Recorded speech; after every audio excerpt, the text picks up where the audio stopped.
کیا فرماتی رضی اللہ تعالی عنہا کہ جب رمضان آتا تو میرے آقا کے چہرے کا رنگ بدل جاتا تھا. آپ کے چہرے پر اتنا خوف طاری ہو، اب فکر مند ہو جاتے تھے. اب پیارے آقا کس بات کے فکر مند ہیں؟ حضرت علامہ عبدالرؤف مناوی فرماتے ہیں اس کی شرح میں کہ رنگ مبارک تبدیل ہونے کا جو ریزن تھا نا، وہ خوف خدا تھا.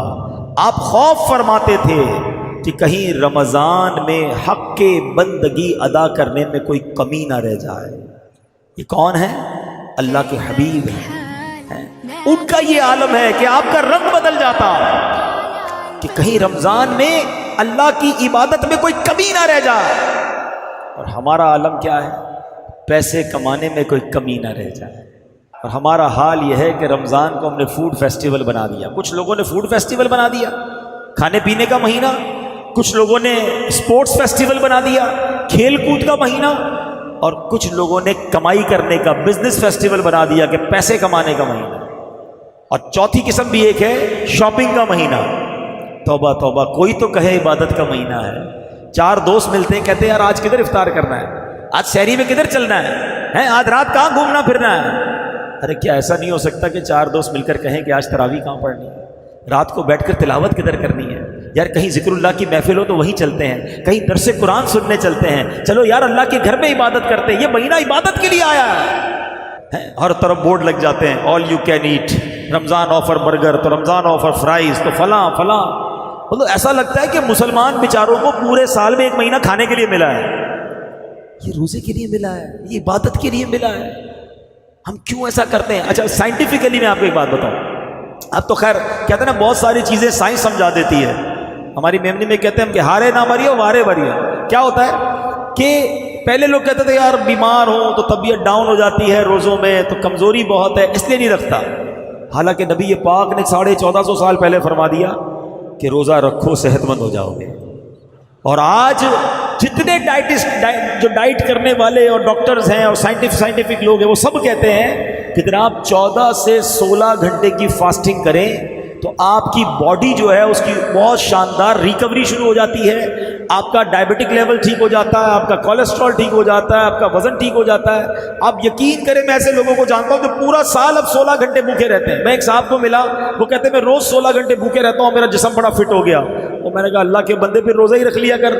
اس نے کہا بات تو آپ صحیح کر رہے ہیں، 16 گھنٹے تو ویسے ہی بھوکا رہتا ہوں. میں نے سسٹم ایسا بنا لو کہ سحری کر لو، افطار کر لو، روزے کا ثواب روز مل جائے گا، آپ کی ڈائٹنگ بھی ہو جائے گی. الحمدللہ اس کے بعد سے اس نے روزے رکھنا شروع کر دیے.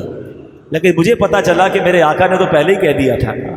کاش مسلمان نبی پاک کی بات مانتا نا. اب ڈاکٹر کی مان رہے ہیں، ہاں 15-16 گھنٹے بھوکا رہو تو باڈی کور ہوتی ہے، باڈی اپنے بہت سارے ایسی چیزوں کو ختم کر دیتی ہے جو بیکٹیریاز ہوتے ہیں. اور بڑی میں نے اس کی تفصیل پڑھی ہے، سائنٹیفک باتیں اس لیے میں یہاں نہیں کر رہا، مگر سمجھو بات، نبی پاک نے تو فرما دیا تھا کہ روزہ رکھو صحت مند ہو جاؤ. ہونا یہ چاہیے تھا کہ ہم رمضان کا پورا مہینہ روزے رکھتے، ہماری باڈی فٹ ہو جاتی، ہماری بیماریاں دور ہو جاتی، ہمارا ایکسٹرا فیٹ ختم ہو جاتا، ہمارا وزن کچھ اور اچھا ہو جاتا.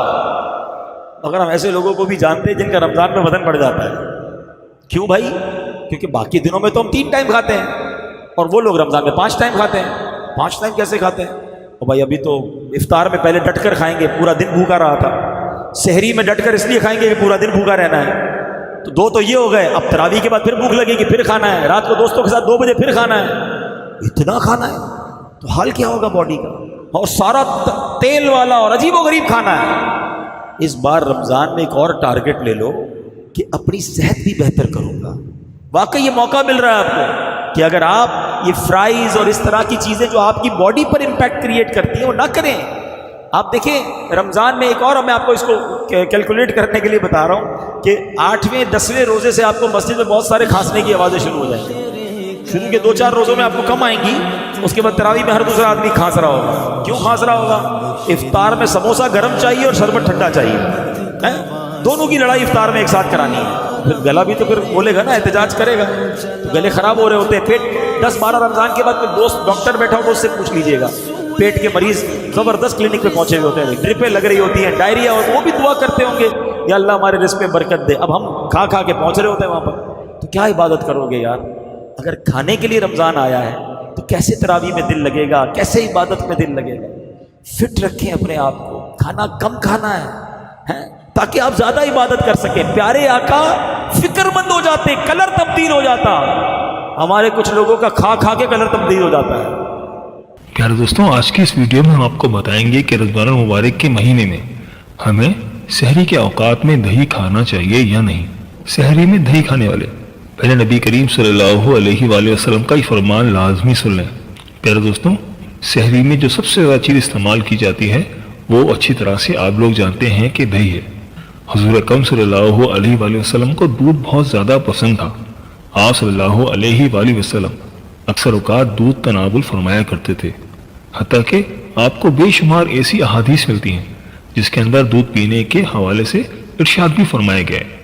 آپ صلی اللہ علیہ وآلہ وسلم اکثر اوقات صحابہ کرام رضوان اللہ علیہم اجمعین کے ساتھ بیٹھ کر تناول فرمایا کرتے تھے.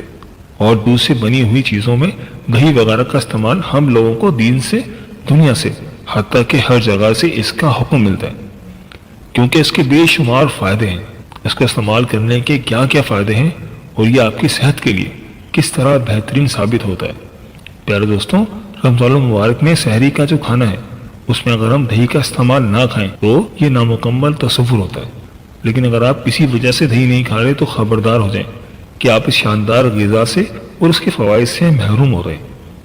اب سائنسدانوں نے بھی یہ کہہ دیا ہے کہ اگر آپ وزن میں کمی لانا چاہتے ہیں یا دل کی بیماریوں سے محفوظ رہنا چاہتے ہیں اور آپ کے دن کی روٹین ٹھیک رہے اور آپ کو پیاس نہ لگے تو آپ روزانہ دہی کا ایک پیالہ ضرور کھائیں. اگر آپ تلی ہوئی چیزیں کھاتے ہیں جو کہ رمضان میں عام ہے تو اس کا استعمال لازمی کریں. سائنسدانوں کا کہنا ہے دہی خون کی نالیوں کو تحفظ فراہم کرتا ہے. اسی طرح زہریلے اور فاسد مادوں کا خون میں داخل ہونا مشکل ہو جاتا ہے. موٹاپے کا شکار افراد کے لیے دہی کا فائدہ اور بھی زیادہ ہے. دہی استعمال کرنے سے ان کے وزن میں کمی آتی ہے. وہ شوگر سے متعلقہ مسائل سے بڑی حد تک محفوظ رہتے ہیں. پیارے دوستوں, ایک تحقیق ہے کہ دہی کو کھانے سے پہلے استعمال کرنا چاہیے. اگر آپ کھانے سے پہلے دہی کھاتے ہیں تو اس کے نتیجے میں کھانے کے بعد میٹابولزم بہتر ہو جاتا ہے اور دل کی بیماری, میٹابولک سسٹم کی خرابی سے پیدا ہونے والی بیماریاں اور ان سب کا خطرہ بہت کم ہو جاتا ہے. دہی کا باقاعدگی سے استعمال نہ صرف موٹاپے میں کمی لاتا ہے بلکہ ہڈیوں کو بھی مضبوط رکھتا ہے. سحری میں نبی کریم صلی اللہ علیہ وآلہ وسلم کی سنت کے مطابق جو آپ کو کھانے پڑتے ہیں یہ سارے کے سارے آپ کچھ بھی کھا رہے ہیں, یہ حدیث سے ثابت ہے کہ سحری کھانے میں برکت ہے. اس میں دودھ اور اس سے بنی ہوئی اشیاء استعمال کریں. یہ تمام علماء کا یکمشت فیصلہ ہے. چکی کے آٹے کی روٹی استعمال کریں. دلیا یا باسمتی چاول یا دال چاول روٹی استعمال کریں. دہی توانائی کو برقرار رکھتا ہے. کوشش کریں کہ گھر کے اندر آپ نے دہی بنانا ہے کیونکہ اس دہی میں کیلشیم زیادہ ہوتا ہے. دہی میں زیرہ اور خوبانی شامل کر کے پینا اور اس کی لسی پینا بہت مفید ہے.